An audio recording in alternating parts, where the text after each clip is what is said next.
We have officially upgraded today. We're live. We are no longer a high school production. We have officially become junior college production. Thanks to Paul. Golf clap, my friend, for getting, we have a, what do we have here, Paul? Is it on this side? It's on this side. Let's bring that bad boy in here. Whew. There it is. Live lower third. Derrick Evans, of course, your host, NMLS 155010, as it says on the screen. Also, my cell phone number up there in case you have questions about what we're going to talk about today. Two biggest questions I got yesterday were, what are interest rates? Talking about mortgage rates. And number two, is it time to buy stocks? And right now, what's very interesting about the market is I believe we're headed into a quite a bear market. This is typically what you see. So leading up to a bear market, what we tend to see in stocks is we see wild days to the upside, wild days to the downside. We have seen that. I'm going to go to the charts here on CNBC.com real quick. We're going to take a look at two things. I'm going to show you the 1 month. That looks like the backside of Everest. Not a good look. Not if you're into making money on the long side of things. Does not look good. If you stretch this out a little bit, you can see it gets a little more pronounced. So if I look at this, this is the 3-month graph of the Dow Jones Industrial Average. Also not looking good. But if you look at the 5-day, you see a little bit of stabilization there. Even though we're kind of all over the place and we're using bigger numbers now, like we're up 940 points today, which is a lot. This is a tremendous amount. We're almost up 1,000 points. But it doesn't seem like that much compared to the almost 3,000 point loss yesterday. So what does that mean? What that means is when you look at investing in stocks overall, and by the way, I've been in cash since August of 2018. I know I missed some upside, but also knew this was coming at some point. And they always come up with an excuse. It's coronavirus this time, but they would have come up with something else if they needed to. Wall Street likes to make money. They like to move the market. They didn't feel like they could get to 30,000 on the high side. They're moving it to the low side now. They've got a good excuse. Worldwide pandemic known as the coronavirus is causing everyone to stay away from everyone else. But is now the time to buy? I know a lot of people bought yesterday. There's nothing wrong with it if you're going to hold it for a long period of time, but I don't think we're anywhere near the bottom. I think the bottom is much, much lower from here.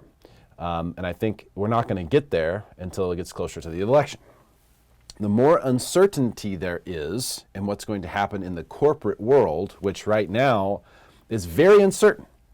It's extremely uncertain what's going to take place and what the impact of all these different shutdowns and social distancing and telecommuting and all these different things. We don't know what the impact of that is going to be. Wall Street is currently pricing this in. Cool graphics right there, as you see. We've upgraded to a junior college production level for those of you just joining us. So because of that, there's a big pricing to the negative coming in. Lots of government stimulus is on the table. Trump just held a press conference this morning with one of the people who's leading the whole government reaction to what's going on with the coronavirus pandemic. And there is a tremendous amount of uncertainty. But the one thing that is certain is that it is going to have a negative impact on the economy. And the question is just how much. So when will we know? We won't know for a long time. What's going to happen between now and the time we actually know what is going to look like is pretty much just pure uncertainty and fear. So most likely, I think you can expect the stock market to come in quite a bit from here. I'm not buying yet. I'm going to wait until probably October because I believe by then we'll be right on the heels of the election. We might be at the height of uncertainty at that point, depending upon what happens with coronavirus, but there still should be a lot of room for the stock market to go lower between now and then, and I will start picking up pieces there. However, if it does, here's my only caveat to that trade, wide shot. My only caveat to that is if it gets to 15,000, I'm pulling the trigger. If the Dow gets to 15,000, I'm pulling the trigger regardless of when it is.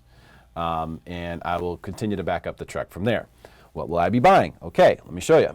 So, a couple things I like. These are the questions I was getting all day yesterday. I like the IVV, so I actually like to buy the S&P. And this, what's really nice about this IVV is it's an iShares product that tracks the S&P 500, and it's really low cost. So if you go down here, you look, the expense ratio on this thing is 0.04%. So super low cost, almost no cost. Right now, look at this, the yield's 2.35. Way more than you, and if prices go lower, that yield goes higher. So that is the thing that I would buy if you want to buy the market. Another question, what about oil? Got this one yesterday, and everybody knows I love me a good oil trade. This has by far been what's maybe the most money of anything ever is trading oil. And I've always traded the USO. And the reason is because this right here pretty much tracks with the price of crude. But what's really interesting about this is I gave up on the oil trade because there was a breaking correlation that I've been making money on for a very long time. When people would start talking about how low gas prices were, I would buy this. When I heard people talking about on the news about how high gas prices were, I would sell it. And it made money, it printed money, it was an ATM machine for years and years. Then we lost correlation. Sorry, frog in my throat. Yeah, maybe they got to me somehow. I didn't quarantine myself. So what happened with this was we saw Saudi Arabia basically was like, listen, we don't care. They were giving the middle finger to everybody else, and they're still trying to do it. Crude's now $29 a barrel as of yesterday. Completely crazy. No one can make money on that except the Saudis. People in the Middle East who have very inexpensive labor and plentiful supply. They're the only ones who can make money at that level. I think they are trying to drive everyone else out. I think they are trying to put out of business the other organizations like the BPs, Exxon. Someone's going to go out of it. A lot of the smaller guys going out of business. I think their plan is to run the small guys out of business and then purchase and gobble up the big guys and have a complete monopoly, if possible. Very difficult to do that, but I think that's the direction that they're trying to head with this. They're basically trying to shake out the competition. And it's working. So right now, this is the lowest I've ever seen the USO, which is the United States Oil Fund. This is an ETF that basically buys and sells different long-term and short-term futures contracts for oil. It's a very complicated security, but it's very easy to understand that it's basically just you're buying the movement of oil. If the price of oil goes up, this will go up. If the price of oil goes down, this will go down. Just to be fair, look at this one, the expense ratio, 0.73. So there is an expense ratio on this thing. But look at this year-to-date change. It's down 55%. And I've never seen it this low. If we look at the history of this thing, maybe if we look even all-time, the all-time graph, I don't think it's ever been this low. Yeah, this is the lowest it's ever been. This security has never been this low. So a lot of people are saying, well, oil is done. I mean, look at what Tesla's doing. Look at what solar's doing. Look at all the different things that are alternatives to oil. True story. But that whole transition is a long ways away, unfortunately. I mean, maybe 100 years away. It's a long ways away. So in our investment lifetime, there's still going to be demand for oil. We're coming out of winter season, which is typically when you also see oil go a little bit lower. So just keep that in mind. Just keep that in mind that this could be a really good opportunity to invest in oil if you want to do it. Should you do it right now? Should you wait a little bit? Should you put it all in at once? Be careful. Whatever you're doing, when you're investing your money, make sure you're investing only money that you're okay with losing, because any of these things can go to zero. But I do think it makes sense to look at oil. What about real estate? What about interest rates? We're seeing a lot of movement here. I'm going to show you this. This is proprietary information, mbshighway.com. You can sign up there to become a member to get access to information. I want to give them a plug because we use their graphs here, and they're super, super cool, and it's really hard to get this information. These are mortgage bonds. The higher these go, the lower interest rates go, and this is last week right here. So this going down like this shows you mortgage rates went up a lot last week, and then this is this week so far. These two right here, Monday and Tuesday. Having trouble getting higher. You can see here these candlesticks, those little wicks right there. Those are showing us that either the Fed, who is buying tens of billions of mortgage-backed securities right now, is not buying higher than these levels. So they're buying it up to this and then backing off, which would be great if they've decided, hey, we're going to keep mortgage bonds in this range right here. That rates are good right there. Really what we need is some stability. That would really help. Can people save money refinancing right now? Absolutely. There's lots of opportunity, especially VA rates are really, really low. Conventional rates also lower than they have been in recent years, so lots of opportunity to refinance. We don't know what the Fed's game plan is, but this chart is going to show us. So over the course of the rest of this week and next week, we're going to be able to see what are they doing, where are they buying, where are they not willing to buy to, and it looks like this is it. They're willing to buy up to here, and then they back off. And then that's all right. There's nothing wrong with that. We can't expect them to give us 2% mortgage rates. We just can't. If we get 3%, that's amazing, and that should help continue to move the market. So what does that mean for real estate? A lot of people out there have been looking into investing in real estate right now. Here's where the opportunity is. The opportunity is that this market has been absolutely bananas for several years now, and some could even say for a decade. But for several years now, we've been in a low inventory environment where it's very difficult for buyers to get their offers accepted. I'm pulling strings left and right just to try to get people's offers accepted. And if it's the case that some people back away because of what's going on with coronavirus and so forth, and there's less buyers to compete with, that would be a great thing for buyers. If some buyers are willing to get out of the way because they would rather rent for a year and see what happens or whatever, that is a great piece of news for the people who are serious buyers, because that means you will have less competition, prices will not get bid up as high, it will be easier to get an offer accepted, and you still get these historically low interest rates. So I don't think that there's a negative in there if a few buyers want to step to the side. The only real danger here to real estate values, in my opinion, would be a real high spike in interest rates, and the Federal Reserve has made it clear that they do not plan to allow that to happen.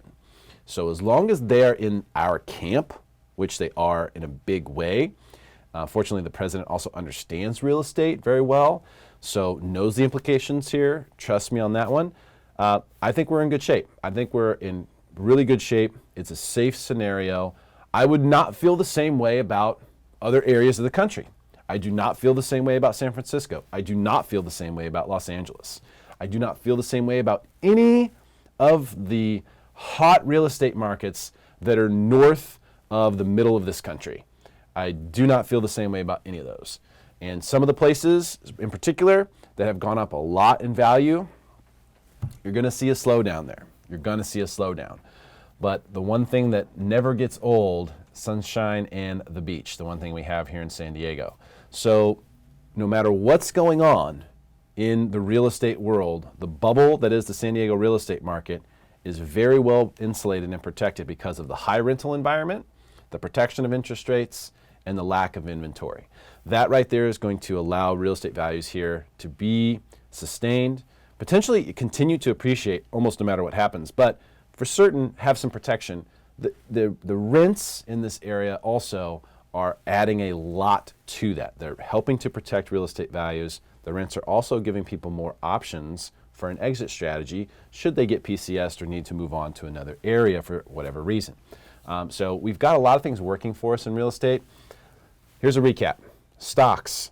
We haven't seen the lows yet. If you want to put some in here, okay. Never a bad idea to make an investment in America, I don't think. But know what you're investing in. Okay, buying individual stocks here I don't think makes any sense. Prices will go lower though, you can almost count on it. Oil is super interesting right here, the USO. Look at that. If you're interested in oil, if you believe like I believe that we're not done with oil, then now could be an incredible time to invest in some oil. I'm not an investment advisor, by the way. I don't make any money if you buy stocks or whatever. I'm just telling you what I think. In real estate, I think you're going to see more of a flight to real estate. Remember what happened last time. The last time we had a stock market crash, what happened? The Federal Reserve made the banks very liquid. Now remember, when they make the banks liquid, the banks can go ahead and make their biggest customers liquid. A lot of the bank's biggest customers are hedge funds and different people who are borrowing money, making quick and flip type investments. A lot of those people are buying stocks. They're doing margin on all kinds of different investment products. They're also buying real estate. FYI, there's a huge Wall Street investment firm that owns billions of dollars worth of houses right here in San Diego. The last time we saw this happen with the stock market and the banks were made liquid, they made some of these boys liquid and they came in and bought houses. I think we'll see them do the same thing again. Now, if that happens, not only will prices go higher, but it'll be almost impossible for people to get their offers accepted. These guys are super liquid. They're going to be all cash. They're looking to rent the properties, not flip them. There's a big difference. We talk about investors in the marketplace right now who are buying properties, trying to flip them. Totally different scenario. They're trying to buy them for a lower amount, sell them for a higher amount. They need a certain type of deal to make that work. These guys, these huge Wall Street hedge fund investment groups, they don't need that. They can take whatever. If it needs to be repaired, they'll spend the money to repair it and rent it. Whatever it takes to get the most rent, make those repairs. They'll do it. They don't care. They have tons of money. The Federal Reserve making the banks liquid has now made them liquid as well. So my greater concern is not of falling real estate values. My greater concern is the same one it's been for the last 15 years, which is that if Wall Street decides to take their money and come buy real estate, they can buy every house. There's enough of it, especially because they're in the pocket of the banks, and the banks now have almost free money. So they could buy every house. And what is a better investment, really? If you're looking at a stock market with extreme uncertainty for who knows how long, and a bond market that's being propped up by the Fed only. Is there really a capital appreciation opportunity with these bonds? Probably not. So you're looking at maybe 2% that you can make on these bonds, max. What about buying a piece of real estate and renting it out for 5 or 6% cap rate, and then also having the opportunity for appreciation and getting tax benefits? Sounds pretty good. Sounds pretty good to you and me. Sounds really good to Wall Street firms who are going to do it in massive scale. And we may see that. If the economy slows, if there is a slowdown in stocks, if there is a slowdown really just in the macro economy, which causes stock prices to come down, don't be surprised if huge Wall Street firms start buying up houses in droves. I've always feared that day will come where it's very difficult for the average person to buy a house and have their own home. I hope this is not the first leg of that journey, but I know it will happen eventually. It might be 100 years from now, maybe 200 years from now, I don't know. But it will happen eventually where average people will not be able to own homes. I hope this isn't what that is. But I do know right now, as it stands, things are getting a little bit better for buyers. And we haven't been able to say that for a long time. So take advantage of it. Low rates, maybe a little less competition, maybe a few more houses also hitting the market because people are panic selling their home. I don't know, but those are things that we can look for and that you can take advantage of. I hope it helps. Hey, let's share this video with your friends. Let's help make them smarter than everyone else. I'll see you soon.